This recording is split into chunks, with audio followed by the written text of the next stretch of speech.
What up, boys? It's Gaz, and welcome back to another Warframe video with that Corpus Railjack farm. We got the best stuff going on this channel involving Railjack. Trust me, guys, it's so OP it might get nerfed.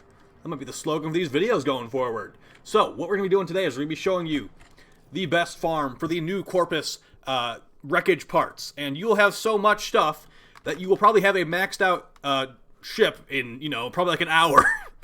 To be honest, you're going to have a maxed out, like, my plating is maxed out now. I just got this Levon one. This is entirely maxed out. This is how much health you can have on Levon. 6,000 hull, and then the armor is as high as it goes too, which is 2688. Pretty low armor, but I haven't really done the EHP calculations, but yeah. Everything's maxed out. The Vidar one's not maxed out yet, I don't think, but the Levon one definitely is. And the reactors are all maxed out. And the guns are going to be maxed out as well. I need to infuse these up to be fair. But my Glacio, I think it's called, this thing is fully maxed out. You can get zekti versions of the new Corpus guns doing this method. So, yeah, let's get into it, guys. I mean, it's ridiculous. You also get endo from breaking down the extras. And this is a semi-AFK method, but I would not recommend doing AFK because you could probably get banned. Alright, so what you want to do here is you want to run the meta build from yesterday we showed you. With the Corpus Railjack ship. Or, it's actually not a Corpus Railjack ship, it's your ship. The Tenno Railjack ship. And you can run whatever aura mod you want, but Onslaught Matrix will give you the most damage. Keep in mind, this was actually clarified by a dev today. Whichever aura mod you are using, when you have crew members, they also get versions of the aura mod.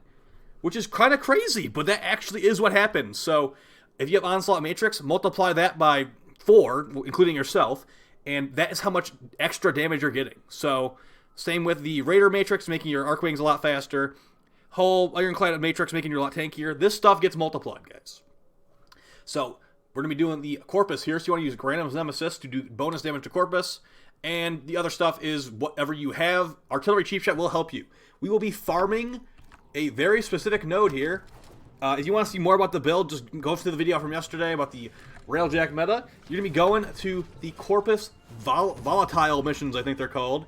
And you're going to be going to the high-level ones, because those will give you the Mark III parts, the highest roll versions. I'm going to probably be farming a Tier 2 reactor later today to try something else out. But the mission I did was called Profit Margin. What you want to do here is you want to actually, let's put some gameplay on the screen. You want to do every objective up until you get to the actual part where you're supposed to board the ship. Before we get into it, here's the reward I got after 30 minutes of farming. I'm not kidding, guys. This is insanity. From 30 minutes of farming, and it's not even hard, besides the fact you need to kind of solo this mission, yes. Maxed out engines, maxed out shield generators, maxed out hull, and every Corpus gun, zekti version, is now maxed out, as long as they're done building. As you can see right there, that's thousands of endo as well. So, yeah. Well, you can do it for at least for right now. So let's get some gameplay on the screen. You're going to be going to Profit Margin, complete every objective until you get to the part where you're supposed to board the Corpus ship. Once you get to this point, use your ridiculously OP crew members to insta-kill everything. The fighters spawn endlessly. That's basically the general gist of this. Get to this part, don't actually board the ship, fly back and forth, and pick up the loot. Because, yeah. Because, yeah, there's lots of loot on the ground.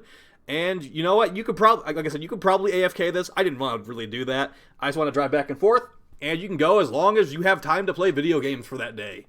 You know what I'm going to probably do tonight is I'm going to probably watch the Snyder Cut. Part of it. I started watching an hour of the Snyder Cut of the Justice League yesterday. I got like an hour in. I'm like, this is kind of boring. But, you know, I have never watched the original theatrical version. So I'm going to give it a shot. I am a big Batman fan. I am a fan of lots of superheroes, but Batman is my favorite. So yeah, you know, if you got something else to do, maybe put a podcast on in the background and get nearly infinite endo, infinite mods, infinite resources, and get your entire ship maxed out. Unfortunately, like I said, there is no Grenier version of this, so you can't get like a maxed out like Pulsar, Photor, whatever. By doing this, it's only going to be the Corpus guns, so the Vort, the Lathe, whatever the other ones are called. They just pick random words and like sounds in this game and make the stuff named after it. I call it the ice turret, the lightning turret, the slash turret, and the fire turret. That's what they should. That's in my head. That's what they're called. They're not actually called the Vort, the Lathe, the Talon. That's what it's called, the Talon. And then the Glacio. Okay, I remember them eventually. It took a little bit.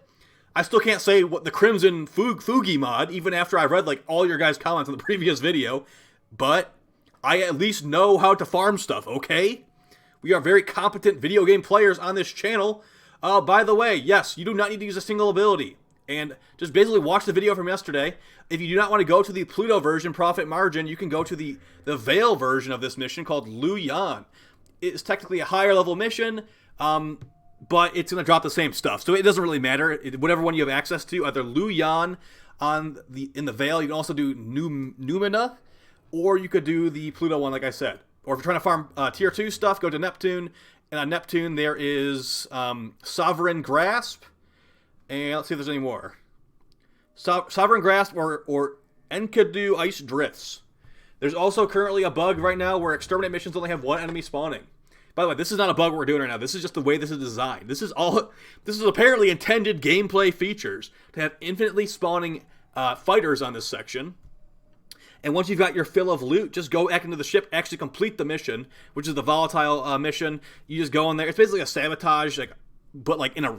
I feel like they're going to honestly use this volatile game mode as in a raid setting in the future. Maybe pump up the difficulty a good chunk. And maybe so there's like multiple engineers. We're going to actually talk about the volatile game mode in a couple days here in a video, just discussing it and how it would potentially be a good game mode or some good mechanics for a raid, although maybe make it a little bit more difficult, make it where certain things, we'll talk about it, okay? I actually think it is a good game mode, and it has a lot of potential. I think, the game has potential for good raids, honestly. You look at JV, LOR. For LOR, think about this. There's it'll be a future video, but I think that this Volatile has potential to be in a raid in the future. Maybe a Sentient, Corpus, Grenier, the mega raid with all the factions. You fight Hunhao at the end. You fight whatever his name is. What's his name? Nef Anyo at the end. Maybe Vahek shows up to yell at somebody. It could be fun. It really could be fun. But yeah, this is basically it, guys. Farm it while you can. They're changing stuff. Okay, they're gonna be changing stuff. I don't know if the ridiculous aimbot crew members will still be a thing forever. But we're utilizing it while we can, for sure. I have so many cubic diodes now. I have so many of these random mods. If I was to ever break down these mods for Endo, I'd have a bunch of Endo. And like I said, you can just do this until you have to go to work, until you have to go to school, until you have to go to sleep, whatever it may be, or until you just think this is not worth your time anymore. Because to be fair, you're getting some Endo from breaking down the Wreckage, but you could just go open relics and sell that stuff for plat. Might be more worth your time. So hopefully you guys found this video helpful. It is currently intended. This is how the game is programmed, so I call this intended. But it might be too good to be true, to be honest. So see you guys later in another video. And yeah, there's probably going to be less... now there's been 3 or 4 Railjack videos at this point, unless they change something gigantically. We're going to move on to critiques of game mode. So I'm going to talk about some of the trash stuff in this update. Also going to get a Zephyr video out there, the best weapons for Zephyr's tornadoes, because Zephyr honestly might be Korra 2.0. I'm not even exaggerating. Korra 2.0 might be Zephyr. So see you guys for that video, and thank you so much for all the support on the channel. Make sure you're subbed and all that kind of stuff. Peace, guys.